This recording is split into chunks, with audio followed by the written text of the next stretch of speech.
parol humanitario continuará activo mientras se resuelve una demanda de estados republicanos. El juez de Texas, Drew Chepchen, decidió que el parol humanitario para cubanos, nicaragüenses, haitianos y venezolanos continuará activo, en lo que se resuelve una demanda presentada por 20 estados republicanos contra esta medida del presidente Joe Biden.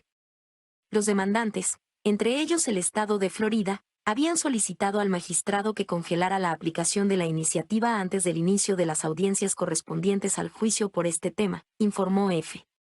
Según una orden firmada ayer lunes 27 de febrero, el juez decidió que dicha solicitud para interrumpir la aplicación del programa se analizará en las audiencias, cuya fecha de inicio aún no se ha establecido de manera oficial.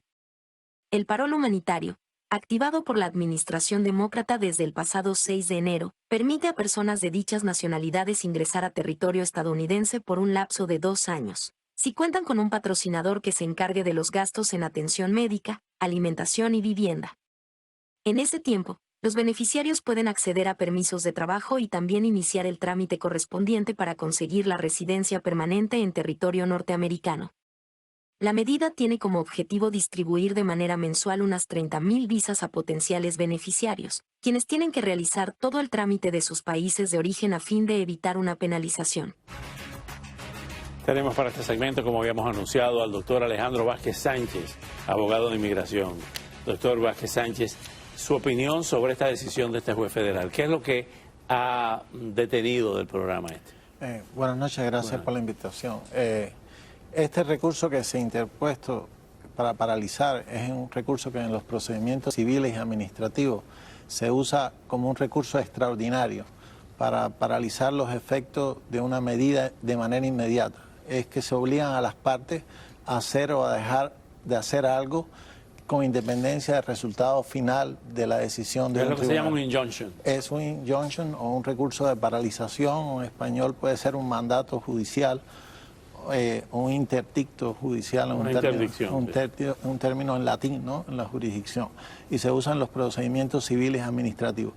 Desde inicio, cuando se radicó la demanda, los demandantes, que son los 20 estados, como a los 9 días, establecieron este recurso de paralización sobre el cual el gobierno todavía no se ha pronunciado, y el tribunal o el juez, invocando una regla de procedimiento civil federal que establece que al comienzo de una decisión sobre este recurso, esta paralización, o durante el transcurso de la vista, el tribunal puede decidir lo siguiente, que es que incorpora este recurso, lo consolida con los méritos del caso y acelera el caso.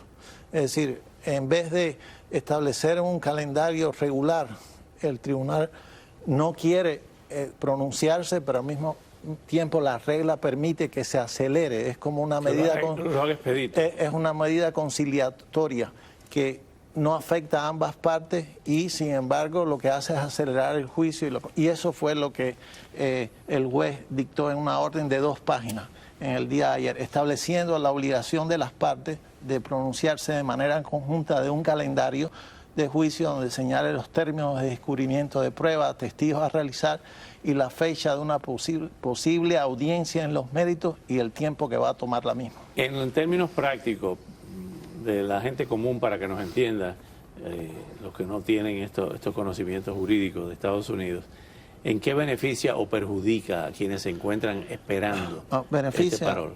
Es una muy buena pregunta. Beneficia grandemente porque de haberse decidido la audiencia en marzo 7 y los efectos hubieran sido paralizantes, hubiera podido paralizar la ejecución de las personas, aún los que estuvieran aprobados en materia de entrar al país. Aunque eso puede ser recurrido, cualquier decisión puede ser recurrida a un tribunal superior y los efectos de esa interdicción quedan paralizados. Pero es una decisión que el juez tomó de una manera, a mi modo de ver, sabia, con independencia que hay una moción de traslado de la jurisdicción, de la jurisdicción del caso, del distrito de la Corte en Victoria a la costa oeste, a la parte oeste, perdón, de Texas, que es Austin, o al Distrito Federal de Washington, D.C., porque el gobierno, los demandados, interpusieron esa moción que todavía no se ha decidido en los méritos. Ahora bien, aquí hay un punto interesante. dice que los estados demandantes, hay 20 estados demandantes, que los estados demandantes alegan que el gobierno ha creado un nuevo programa de visas sin las formalidades de legislación que deben ser aprobadas por el Congreso. ¿Ha violado entonces la parte ejecutiva a la ley? En cierta medida puede tener un argumento la parte demandante y en cierta medida no.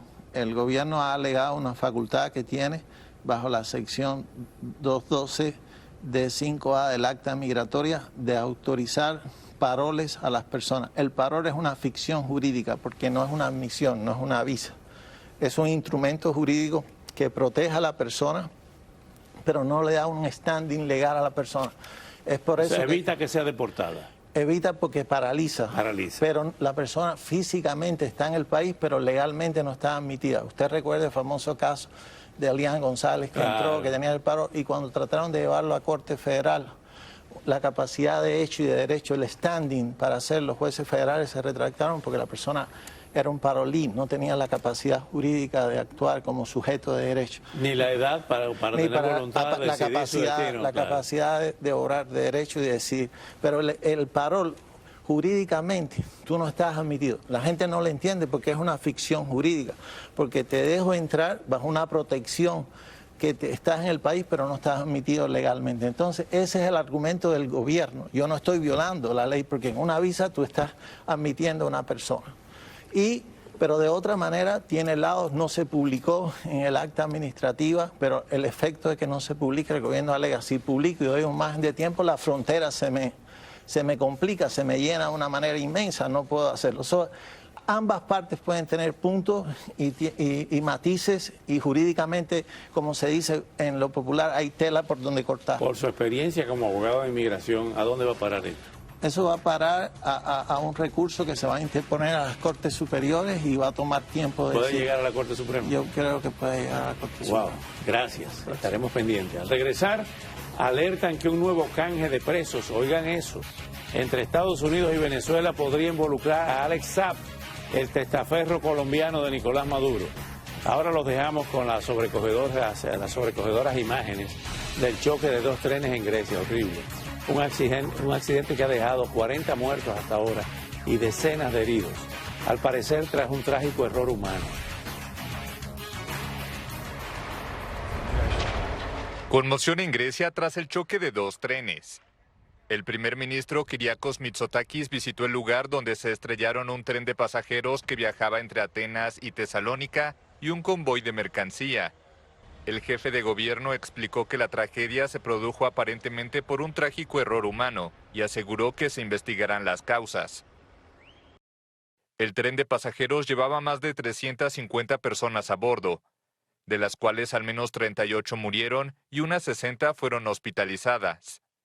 Por la violencia del choque, las locomotoras y los vagones delanteros quedaron pulverizados. Ambos conductores murieron de forma instantánea. La presidenta del Parlamento Europeo, Roberta Metsola, envió sus condolencias, al igual que lo hicieron los gobiernos de Italia, Serbia y Turquía, entre otros. El gobierno griego señaló que los trenes viajaban por la misma vía por una razón todavía desconocida. El jefe de la estación de Larisa, ciudad del centro del país donde se produjo el accidente, fue detenido. Pero los sindicalistas ferroviarios afirmaron que se trataba de un chivo expiatorio, ya que la línea que une a Atenas con Tesalónica tenía varias deficiencias de seguridad conocidas desde hace años.